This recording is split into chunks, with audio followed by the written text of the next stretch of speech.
가장 중요한 거는 지금 금리가 앞으로 계속 오를 것이냐. 물가는 오르고 경제 성장률 떨어지고 이게 소위 스태그플레이션 현상이 나타날 수가 있죠.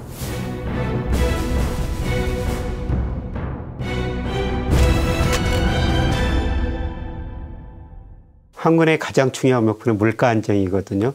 기재부하고 협의하고 매년 물가 상승률 목표를 정하는데요. 소비자 물가 기준으로 2%입니다. 그런데 지난 3월에 우리 소비자 물가가 4.1%로 올랐고요. 그럼 연간으로도 3%를 넘을 것이다. 그래서 물가 안정을 위해서 하는 총재가 공석인데도 금리를 인상한 거죠. 작년 하반기부터 한국의 금리를 인상했던 것은 금융 불균형이 너무 심화됐다는 거죠. 금융 불균형이 심화됐다는 것은 가계 부채가 너무 많고 특히 자산가, 특히 집값이 너무 많이 올랐다는 겁니다. 그래서 이거를 해소하기 위해서 금리를 인상했는데요. 그런데 최근에는 금융 안정보다는 물가 안정이 더 강조되면서 물가가 많이 오르니까 금리를 올릴 수밖에 없었던 것입니다.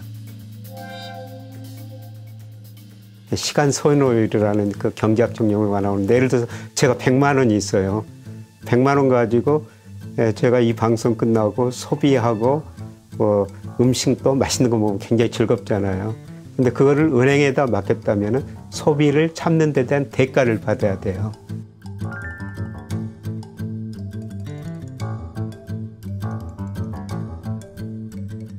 금리가 낮으면 제가 지금 소비해버리죠. 근데 금리가 높으면은 은행에다 예금했고 나중에 소비를 하게 됩니다. 그래서 금리를 인상하면은 시차를 두고 소비 투자가 감소하면서 경제 성장이 둔화되고 물가가 안정되는 겁니다.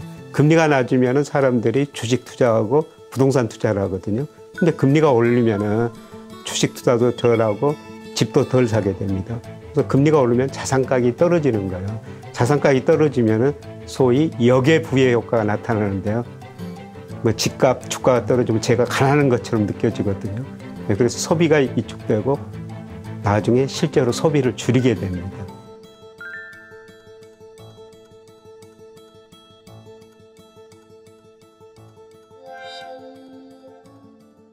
금리를 오르고 내리는 건 두 가지거든요. 물가 상승률하고 경제 성장률 균형을 맞춰야 된다. 그런데 지금은 물가가 워낙 높기 때문에 금리를 올릴 수밖에 없죠.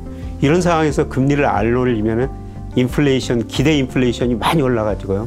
물가가 빨리 올라버릴 수가 있어요.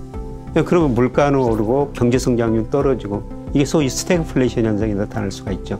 그래서 지금 같은 물가 오르고 인플레이션 기대 심리가 있을 때는 우선은 가감히 금리를 인상해가지고 물가를 잡는 게 중요하죠. 중앙은행이 금리를 올리는 것은 물가가 오르기 때문에 물가가 오른다는 것은 경기가 좋아서 물가가 오른다는 겁니다. 그런데 최근 상황은 달라요. 물론 미국 경제, 우리나라 경제도 회복됐지만 최근에 물가가 오른 것은 공급청 요인이 더 강합니다.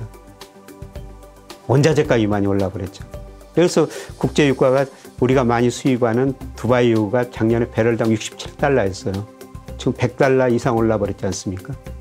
그거는 뭐 여러 가지가 있죠. 특히 그 러시아가 우크라이나를 침공하면서 국제유가도 폭등하고 각종 원자재, 뭐 곡물가도 폭등했지 않습니까? 지금 물가 상승은 수요 측면보다는 공급 측면에서 물가 상승 요인입니다. 예를 들어서 중앙은행이 지금 반도체 가격이 올랐다고 유가가 올랐다고 중앙은행이 한국은행 총재가 반도체도 생산할 수 없고 유가도 생산할 수 없는 거예요. 그래서 중앙은행이 할 수 있는 거는 수요 측면에서 수요를 억제하고 물가 안정을 달성하는 것이죠. 가장 중요한 거는 지금 금리가 앞으로 계속 오를 것이냐, 오르다가 떨어질 것이냐. 저는 오르다가 다시 떨어질 거로 보고 있어요. 왜냐하면 금리를 결정하는 가장 중요한 요소가 우리 경제 성장률이거든요. 근데 우리 잠재 성장률이 작년에 추정해 보니까 1.9%예요. 역사상 처음으로 2% 미만으로 떨어졌거든요. 경제 성장이 떨어지면 장기적으로 금리는 낮아질 수밖에 없고요. 장기금리 중심으로. 지금 우리나라 10년 국채 수익률이 3.3%까지 올라갔습니다만은 우리나라 명목 잠재 성장률 제가 추정해 보니까 3%거든요. 장기적으로 금리, 장기 금리는 거기에 접근해 가는 거예요.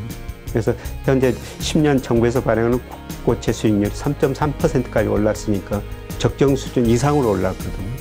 그래서 제가 보기에는 금리가 거의 고점에 와 있다는 것입니다. 그래서 내년 하반기, 뭐 당장 올 하반기부터 경제 성장이 둔화될 텐데요. 경제 성장 둔화를 반영해가지고 금리는 더 떨어질 가능성이 높은 거죠. 그래서 지금이 굉장히 중요한 시기예요.